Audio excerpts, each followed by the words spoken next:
మీ లైఫ్లో నేర్పించిన లెసన్స్ ఏంటి? చెబితే ఎవరు కూడా వినరు. ఒక గ్రూప్గా తయారైన అప్పుడు అనుకున్నారా? అప్పుడు ఏం అనుకోలేదండి. ఫస్ట్ షాప్ మీరు పెట్టింది ఎక్కడ సార్? కోటి సెంటర్లో మీరు నలుగురు కలిసి పెట్టారా షాప్? రెడీమేడ్ మొట్టమొదటిసారిగా ఇంట్రొడ్యూస్ చేసి మనం ఇప్పుడండి కరెక్ట్ 3 years అయిందండి. మీరు ఫస్ట్ షాప్ పెట్టినప్పుడు వారంలో 1 గంట సేపు ప్రవచనం వినడానికి వెళ్ళేవాడిని. ఇక్కడ నుంచి మీ ఎక్స్పాన్షన్ ప్లాన్ చేయండి. ఏశ్వరనగర్లో మంగళగౌరి ఫస్ట్ బ్రాంచ్ మనం స్టార్ట్ చేసాం. తర్వాత ఇప్పుడు జరగబోయేది ఆధ్యాత్మికత, గుడి యొక్క ఎలివేషన్, అమ్మవారి మూర్తి, తులసి కోట, 1 మీటర్ అగరబత్తి, లోపల మంగళ వాయిద్యాలు, హారతి, ఎవరైతే కస్టమర్స్ కొంటారో దానికి పూజ చేసి ఇవ్వడము.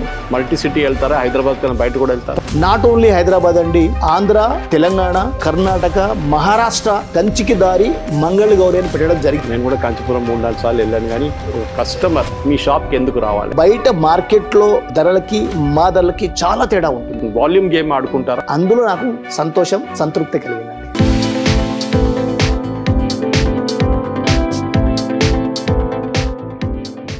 నమస్కారం, హైబిస్ టీవీకి స్వాగతం.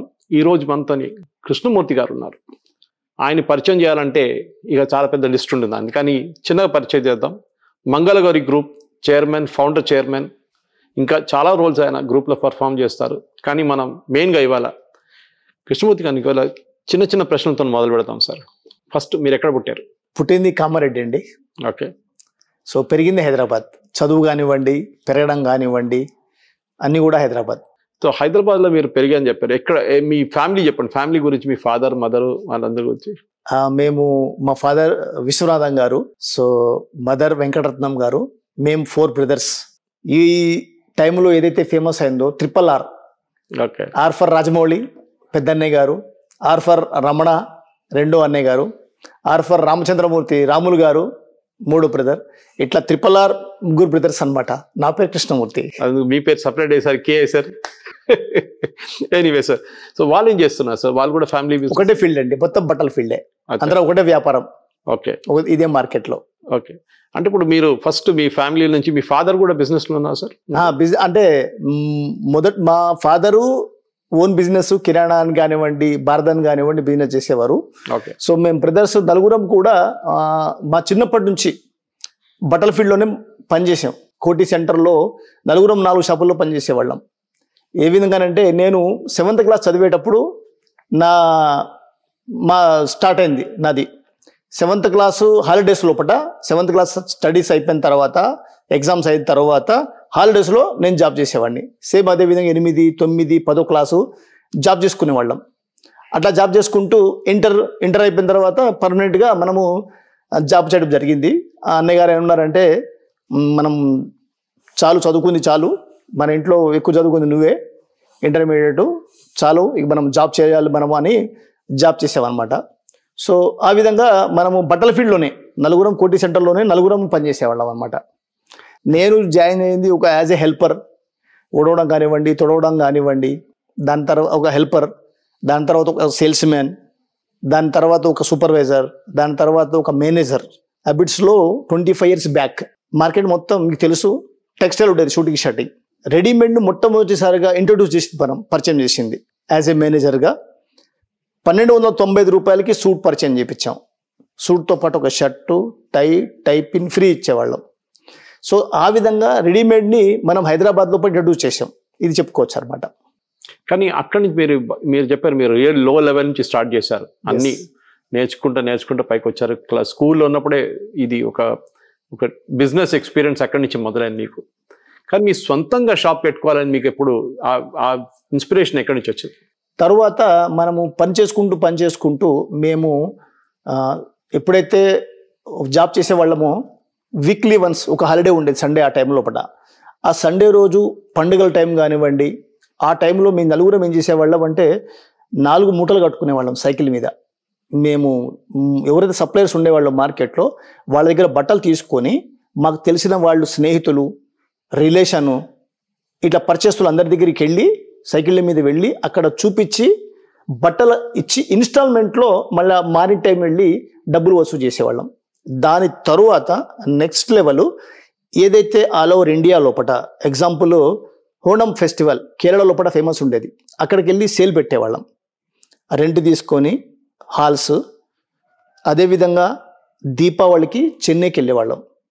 రంజాన్కి అనంతపురం వెళ్ళేవాళ్ళం, సంక్రాంతికి విశాఖపట్నం, రాజమండ్రి ఆ ఏరియాలోకి వెళ్ళేవాళ్ళం, మళ్ళీ దసరా టైంలో హైదరాబాద్కి వచ్చి సెట్ చేసేవాళ్ళం. అలా సేల్ చేస్తూ చేస్తూ చేస్తూ మనం ఓన్ బిజినెస్ చేసే ప్లాన్ చేసాం.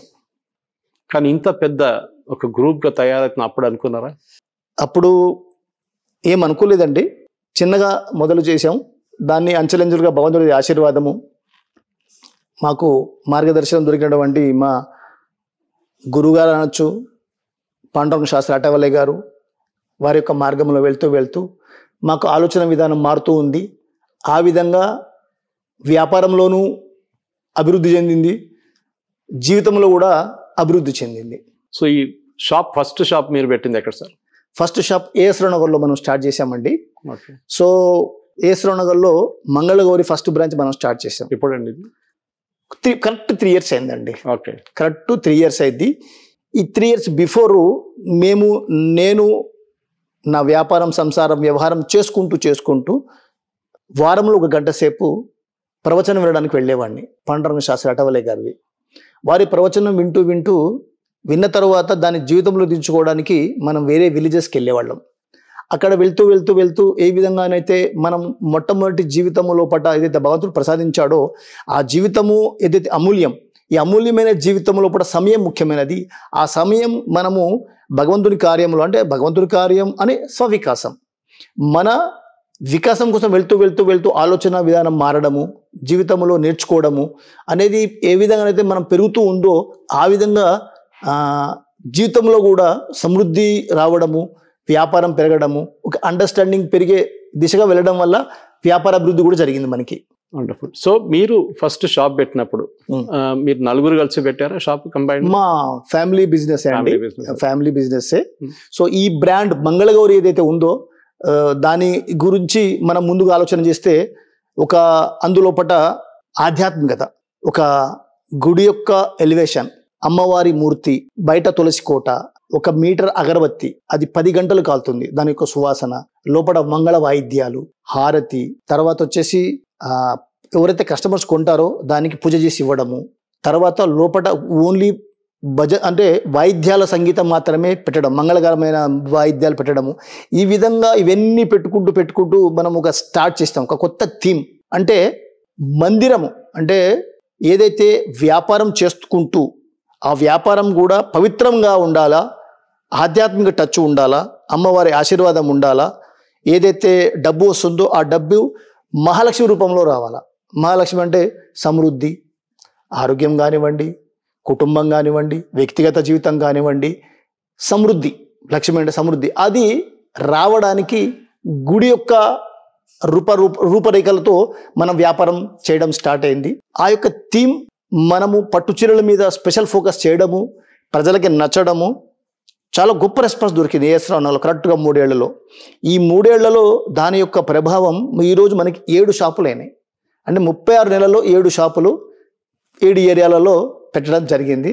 ఇది 100% భగవంతుడి ఆశీర్వాదం, మహాపురుషులు దాదా గారు అంటే అన్నయ్య గారు, పెద్దన్నయ్య గారు, వారి యొక్క కృప, మా దీదీజీ గారు, వీరి యొక్క మార్గదర్శనం, అది జీవితంలో ఆ యొక్క విచారాలు జీవితంలో దించుకోవడము, అది దాని యొక్క ప్రభావం సమాజంలో కూడా కనపడటము, కస్టమర్లలో కూడా దాని యొక్క రెస్పాన్స్ దొరకడము, ఇది మనకి కనపడ్డది, అనుభవంలోకి వచ్చింది. అందుకని వ్యాపారం ఎదిగే ఒక అవకాశం లభించింది. ఇప్పుడు మీరు 7 షాపులు అన్నారు, ఏఎస్ రావు నగర్లో పెట్టి 3 సంవత్సరాలు. ఇక్కడ నుంచి మీ ఎక్స్పాన్షన్ ప్లాన్స్ ఏమన్నా ముందు ఎక్స్పాన్షన్ తర్వాత ఇప్పుడు జరగబోయేది? అంటే 2-3 ఏరియాల లోపల టాక్స్ నడుస్తున్నాయండి. అది అయిపోగానే 2025లో భగవంతుడి ఆశీర్వాదం మల్టీ సిటీ వెళ్తారా? హైదరాబాద్ కన్నా బయట కూడా వెళ్తారా? ప్రస్తుతానికైతే హైదరాబాద్ లో ప్లాన్ చేస్తున్నామండి, మల్టీ సిటీ చూద్దాం తర్వాత. ఇప్పుడు బట్టల బిజినెస్ అన్నారు, ఇప్పుడు దాంట్లో కూడా చాలా కాంపిటీషన్ ఉంది, మీకు తెలుసు, నేను చెప్పక్కర్లేదు, ఎక్స్పర్ట్ మీరు. ఒక బట్ట కొనంటే స్పెషల్లీ సిల్క్ సారీ అని తీసుకోండి. ఇప్పుడు నా కూతురు పెళ్లికి వెళ్ళినప్పుడు కూడా మేము అక్కడ ఇక్కడ తిరిగి చాలా మటుకు కొన్నాం అక్కడ ఇక్కడ నుంచి. కానీ ఒక సైకాలజీ మారిందండి. 30 సంవత్సరాల ముందో లేకుంటే 15 సంవత్సరాల ముందు నాకు సైకాలజీ ఇప్పుడున్న పిల్లలకి వాళ్ళ కావాల్సినది మనం కాంచీపురం దాకా వెళ్ళక్కర్లేదు, ఇక్కడే దొరకొచ్చు మాకు అన్ని మంచి సారీలు అని చెప్పాడు. ఆ ఒక చేంజ్ ఆఫ్ ఫిలాసఫీ ఎట్లా వచ్చిందండి? మంచి ప్రశ్న అండి. మన భారతీయ సంస్కృతి కట్టుబొట్టు, ఏదైనా వివాహం జరిగినా, శుభకార్యాలు జరిగినా, పండుగలు జరిగినా కూడా మనము మగవాళ్ళైతే ధోతి కుర్తా పైజామా అనేది కల్చర్. అదే ఆడవాళ్ళలో అయితే పట్టు చీరలు, లంగా జాకెట్ ఒక కల్చర్, లంగా ఓణి. అయితే ఈ పట్టు చీర అనగానే ప్రతి ఒక్కళ్ళది మొత్తం ప్రపంచవ్యాప్తంగా ఎంతమంది అయితే భారతీయులు సెటిల్ అయ్యారో ప్రతి ఒక్కరి ఆలోచన ఏంటంటే కాంచీపురం, కంచికి వెళ్ళాలా. అయితే కంచికి వెళ్ళడానికి ఒకటి డబ్బు, తర్వాత సమయము, ఇవన్నీ వాళ్ళు కేటాయించడం జరుగుతుంది. కానీ కంచిలో దొరికేటువంటి అన్ని రకాల డిజైన్లు, వెరైటీలు, కలర్స్, క్వాలిటీసు ఒకే దగ్గరగా మనం ఇస్తే కస్టమర్స్ తప్పకుండా మన దగ్గరికి వస్తారనే ఉద్దేశంతో, ఆలోచనతోటి మనం కంచికి దారి మంగళ గౌరి అని పెట్టడం జరిగింది. ఈ పెట్టడం ఏదైతే మనం స్టార్ట్ చేశామో నాట్ ఓన్లీ హైదరాబాద్ అండి, మన ఆంధ్ర, తెలంగాణ, చుట్టుపక్కల కర్ణాటక, మహారాష్ట్ర కస్టమర్స్ కూడా రావడము, వచ్చి తీసుకోవడం కూడా జరిగింది. ఇంతేకాదు ఎంతోమంది కస్టమర్స్ అంటే వేరే షాప్కి వెళ్దాము మన ఏరియా లోపల అని వెళ్తూ మన ఎలివేషను, మన యొక్క వాతావరణము చూసిన తర్వాత ఒకసారి చూసి వెళ్దాము అని వాళ్ళు వచ్చి అక్కడే కొనుక్కుని వెళ్ళడం జరిగింది ఒకటి. తరువాత పట్టుచీరలు అనగానే కస్టమర్స్ ఒక దగ్గరికి వెళ్ళి వచ్చి కూర్చొని టైం కేటాయించి వాటి చూసి నచ్చి పక్కన పెట్టిన తర్వాత మళ్ళా ఒక 4-5 షాపులు చూసి వస్తామండి, ఇవి పక్కన పెట్టండి, ఇప్పుడే వస్తామని, లేదంటే భోజనం చేసేస్తామని, లేకుంటే మాకు తెలిసిన వాళ్ళు వస్తారని చెప్పి పక్కన పెట్టి చెల్లేవాళ్ళు. అయితే ఆ 1% మాత్రమే పక్కన పెట్టి వెళ్ళేవాళ్ళు. ఆ 1% వాళ్ళు కూడా మళ్ళీ తిరిగి మీ దగ్గరే డిజైన్లు, క్వాలిటీ, వెరైటీ, రేటు కూడా తక్కువ ఉన్నది అని చెప్పి తీసుకుపోయారు. చూసారా, అందులో నాకు సంతోషం, సంతృప్తి కలిగిందండి. ఇప్పుడు మీరు క్వాలిటీ గురించి మాట్లాడారు, ప్రైసింగ్ గురించి మాట్లాడారు, కాంచీపురం గురించి మాట్లాడారు. నేను కూడా కాంచీపురం 3-4 సార్లు వెళ్ళాను. కానీ ఎప్పుడు అక్కడ చెప్తారు మీకు కరెక్ట్గా తెలియాలంటే ఎక్స్పర్ట్ని కలవండి, ఎవరన్నా వాళ్ళు చెప్పిస్తారు ఎక్కడ దొరుకుతుంది కరెక్ట్ అనేది. కానీ ఒకసారి అని తీసుకోండి, ఒకసారి పట్టు చీరల గురించి మాట్లాడారు మీరు.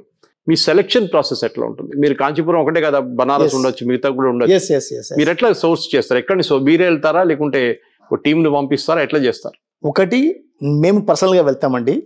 రెండోది టీం ఉంది. ఆ టీము డిజైన్స్, కలర్స్, వాళ్ళు డిజైన్స్ తయారు చేసి కలర్స్తో ఏ కలర్లో ఏ డిజైన్లో తయారు చేస్తే బాగుంటుందని వాళ్ళు సజెషన్ ఇచ్చిన తర్వాత ఆ డిజైన్ మనం కంచిలో ఉండేటువంటి వాళ్ళకి మనం ఆ డిజైన్ ఇచ్చి స్పెషల్గా తయారు చేసి తీసుకోవడం జరుగుతుంది.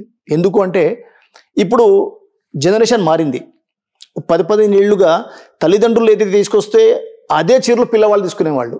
కానీ ఇప్పుడు సెలక్షన్ మారింది, పిల్లలు సెలెక్ట్ చేస్తున్నారు.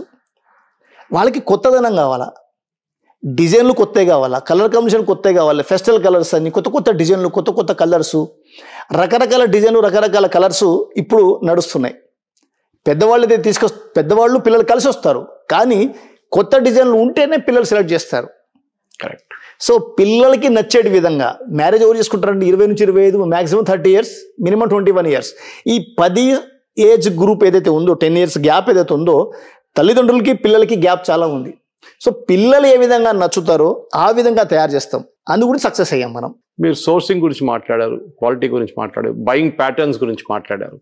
కానీ అన్నిటికంటే ఇంపార్టెంట్, ఒక కస్టమర్ మీ షాప్కి ఎందుకు రావాలి? మీరు చెప్పారు దీనికన్నా ముందు కూడా దాని గురించి, కానీ కొంచెం డీటెయిల్గా ఎక్స్ప్లెయిన్ చేస్తారు. మీ షాప్కి ఎందుకంటే పక్కన చుట్టుపక్కల రోడ్ నెంబర్ 36లో బహుశా 20 షాపులు ఉండొచ్చు, షాపులు, జ్యువెలరీ షాపులు. మీ షాప్కి ఎందుకు రావాలి? మంచి క్వశ్చన్ అండి. మా షాప్కి ఎందుకు రావాలంటే మొట్టమొదటిగా మాది క్వాంటిటీ బిజినెస్, ఎక్కువ పర్చేస్ చేస్తాం మేము. బయట మార్కెట్లో ధరలకి మా ధరలకి చాలా తేడా ఉంటుంది. మేము అమ్మే రేట్లు మార్కెట్లో ఎవరు ఇవ్వలేరు. కేవలం క్యాప్షనే కాదు కంచికి దారి, వీవర్స్ ధరలలోనే మన అమ్మకం అనేది మనము చెప్పడం జరిగింది, ఇవ్వడం జరిగింది. అందుకు ఇదే కాదు, మేము చేసే పబ్లిసిటీ కన్నా మౌత్ పబ్లిసిటీ స్ట్రాంగ్ ఉంది. ఎంతోమంది మేము ఓపెన్ చేసిన ఈ 3 సంవత్సరాల లోపలనే ఒకళ్ళు వచ్చి పర్చేస్ చేసిన తర్వాత వాళ్ళు 10 మందికి చెప్పడం. పెళ్ళిళ్ళు, శుభకార్యాలు ఎలా జరుగుతుందండి? జంటని చూసిన తర్వాత, పెళ్లి కూతురు చూసిన తర్వాత వచ్చిన చుట్టాలు, స్నేహితులు, ఫ్రెండ్స్ 1000 మంది వస్తారు. ఆ 1000 మంది ఎక్కడ తీసుకున్నావు, చాలా బాగుంది అని అడిగినప్పుడు అది చెప్పిన తర్వాత బాగుంది మేము కూడా వెళ్తామంటే ధర ఎంత అని చెప్పిన తర్వాత, ధర విన్న తర్వాత ప్రజలే ఎవరైతే వస్తున్నారో వాళ్ళు ఆశ్చర్యపోతున్నారు. ఇది నిజమా, ఇది తక్కువ ధరలో ఉందా అని వాళ్ళందరూ వాళ్ళు చూసి సెలక్షన్ చేసుకొని వెళ్ళేటప్పుడు ఫీడ్బ్యాక్ బుక్లో రాయడం జరిగింది.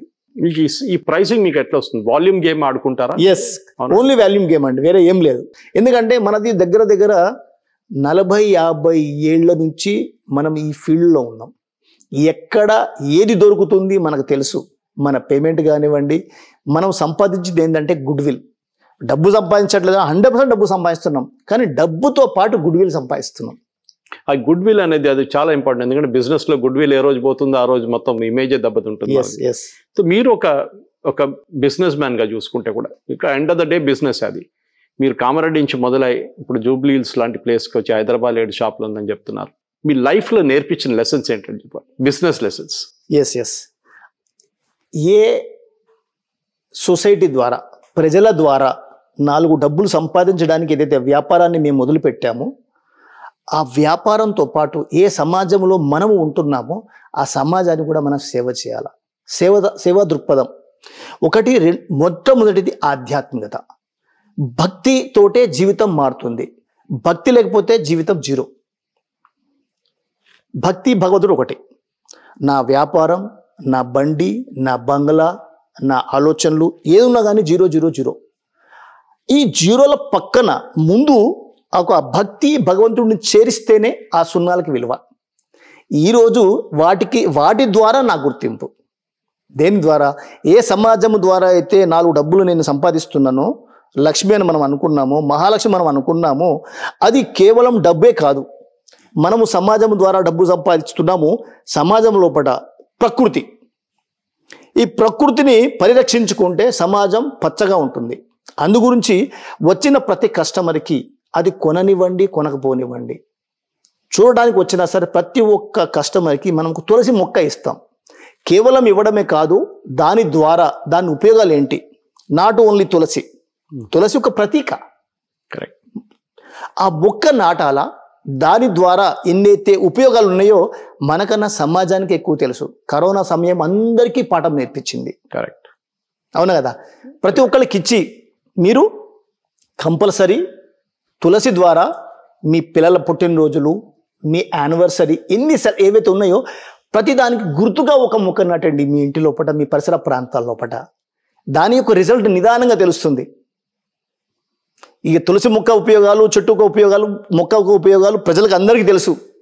చెట్టు నీడిస్తుంది, పండ్లు ఇస్తుంది, కాయలు ఇస్తుంది. దానిని కోసిన దాని తర్వాత అది ఇదైపోయిన తర్వాత, లైఫ్ అంతా అయిపోయిన తర్వాత దాని చెక్క ద్వారా మనకి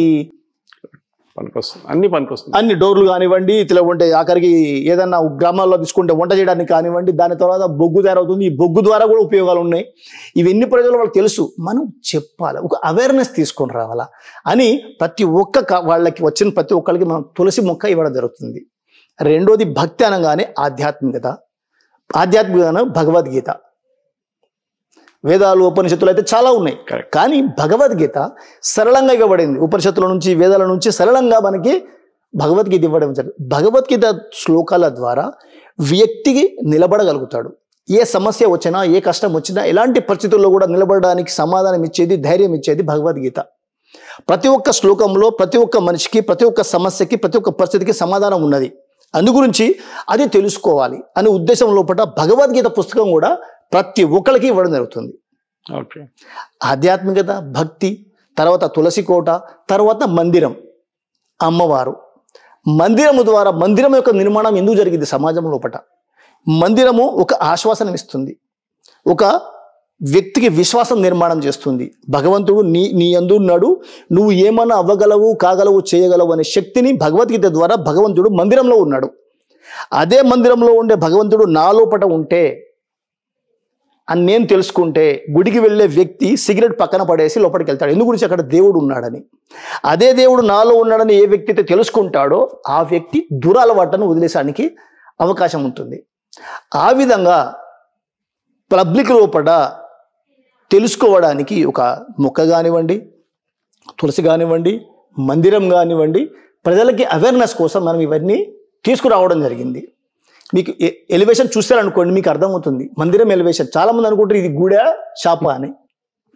సార్, మీరు చిన్నప్పటి నుంచి సుల్తాన్ బజార్ లాంటి ప్లేస్లో పనిచేశారు, స్కూల్ చదువుతున్నప్పుడు. దాని తర్వాత సైకిళ్ళ మీద బట్టలు తీసుకెళ్ళామని చెప్పారు. అని చెప్పినప్పుడు ఇప్పుడు వస్తున్న కొత్త బిజినెస్ ఆంటర్ప్రినర్స్ కొత్త కొత్తగా బిజినెస్ పెడతా అనుకుంటున్నారు. చాలామంది యంగ్స్టర్స్ ఉన్నారు, చాలామంది ఐటీ ఫీల్డ్లో చేస్తారు, లేకుంటే మిగతా చిన్న చిన్న బిజినెస్లు స్టార్ట్ చేస్తారు. వాళ్ళకి ఇచ్చే ఉపదేశం మీరు వాట్ అడ్వైస్ మీరు ఏమి ఇస్తారు వాళ్ళకి? ఒక బిజినెస్ అనేది ఎట్లా చేయాలి, ఏం చేయాలి, మీ సక్సెస్ చూసి వాళ్ళు కూడా ఎట్లా చేసుకోవాలని చెప్పి ఏమైనా అడ్వైస్ ఇస్తారు? నేను మొదటగా నిత్య విద్యార్థి అంటారు బాబు అన్నయ్య గారు. అంటే నేర్చుకోవడమే ఉన్నది జీవితం లోపట. చెబితే ఎవరు కూడా వినరు. ఏ విధమైనటువంటి జీవితం, మన యొక్క మాట కానివ్వండి, మన నడవడిక కానివ్వండి, అది చూసి వ్యక్తులు నేర్చుకుంటారు. సమాజము చెబితే ఏది చేయదు. ఏ వ్యక్తి జీవితం లోపల విజయాన్ని సాధించి సమృద్ధితోటి, సంతోషంతోటి, సంతృప్తితోటి జీవితాన్ని జీవిస్తారో వాళ్ళ యొక్క జీవితంతో వ్యక్తి చూసుకుంటూ నేర్చుకోవడమే. సందేశం ఇచ్చేటువంటి ఎత్తుకు నేను ఎదగలేదు. నేను కూడా ఒక వ్యాపారస్తుడినే. కానీ నా జీవితంలో ఇప్పుడు ఏదైతే వ్యాపారం చేస్తున్నానో, నా కుటుంబ జీవితం కానివ్వండి, వ్యాపార జీవితం కానివ్వండి, ఆధ్యాత్మిక జీవితంలో కానివ్వండి, నాకు సంతృప్తినిచ్చింది. ఏది చేసినా, ఎన్ని కోట్లకు పడగలెత్తినా, ఎన్ని బిల్డింగ్లు తీసుకున్నా, ఎన్ని బండ్లు తీసుకున్నా, సంతృప్తికరమైన జీవితాన్ని సాధించడమే గొప్ప సంపాదన. అదే నిజమైన వైభవం, అదే నిజమైన ఆస్తి. ఆ ఆస్తి నేను సంపాదించుకునే బాటలో ఉన్నాను. వ్యాపారంతో పాటు, కుటుంబంతో పాటు, పిల్లలతో కానివ్వండి, కొడుకులు కానివ్వండి, కొడళ్ళు కానివ్వండి, కూతురు కానివ్వండి, అల్లుడు కానివ్వండి, అనుకూలంగా ఉండడం, సంతృప్తిగా ఉండడం, అది నిజమైన సంపాదన సంపాదించాలని మాత్రం నేను గట్టిగా చెప్పగలుగుతాను. ఇప్పుడు యూజువల్లీ ఒక బిజినెస్ వెళ్తూ మన లాస్ట్ ప్రశ్నకి దగ్గరకు వస్తున్నాం అనమాట. బిజినెస్ స్టార్ట్ చేసి బట్టల బిజినెస్ స్టార్ట్ చేశారు. మనం చూసాం చాలా గ్రూపులు అదే బిజినెస్తో మొదలు పెట్టారు, కానీ మళ్ళీ డైవర్సిఫై చేసుకున్నారు. బంగారం బిజినెస్ కానివ్వండి, మిగతా దాంట్లో వెళ్ళిపోయారు. మీ ఫోకస్ బట్ట మీద ఉంటుందా? 100% బట్టల మీదనే ఉందండి. దాని నుంచి బయటకు వెళ్ళరు. అందు గురించే మొట్టమొదటిగా మనం స్టార్ట్ చేసింది కాంచీపురం మంగళగౌరి సిల్క్స్, తర్వాత కంచికి దారి మంగళవరి గ్రాండ్యూర్, దాని తర్వాత Mangala Gauri shopping mall for all Mangala Gauri shopping mall. ఇందులోనే ఉన్నాము, ఇదే రకంగా ముందుకెళ్తాము. ఇప్పుడు మీరు మీ జీవితాన్ని ఒకసారి రివైండ్ చేసి స్టార్టింగ్ నుంచి కామారెడ్డి మొదలు పెడతా అంటే ఏదైనా డిఫరెంట్గా చేస్తారా, లేకుండా మీరు చేసిందే మీకు సంతృప్తి ఉందండి? మొదటి నుంచి డిఫరెంట్గానే చేస్తున్నామండి. మేము హ్యాబిట్స్లో చెప్పాను కదా, ఒక కొత్త పరిచయం చేసాం. అది కాదు నేను అడిగేది ఏంటంటే, మీకు ఛాన్స్ ఇచ్చారు, సరే ఈసారి మార్చేస్తాం, మొత్తం గేమే మార్చేద్దాం, మళ్ళీ మొదలు పెడితే ఇదే బిజినెస్ ఇదే చేస్తారా, లేకుంటే ఇంకేమైనా? ఇదేనండి. ఇందులోనే పుట్టాము, ఇందులోనే పెరిగాము, అంతిమ శ్వాస వరకు ఇందులోనే ఉంటాము. వండర్ఫుల్. చాలా సంతోషం సార్ ఈ రోజు మాతోని ఇంతసేపు మాతో మాట్లాడిన దానికి ధన్యవాదాలు. మీ విలువైన సమయాన్ని మాకు కేటాయించారు. మాకు కూడా సంతోషం, చాలా సంతోషం మీలాంటి వ్యక్తులతో కలిసినందుకు. Thank you. Hybiz TV present చేస్తున్న కాన్వర్జేషన్లో ఈరోజు ఈ ఎపిసోడ్ చూశారు. ఈ ఇంటర్వ్యూ గురించి మీ కామెంట్స్ని ఈ కామెంట్ సెక్షన్లో పెట్టండి. Thank you very much. జై హింద్.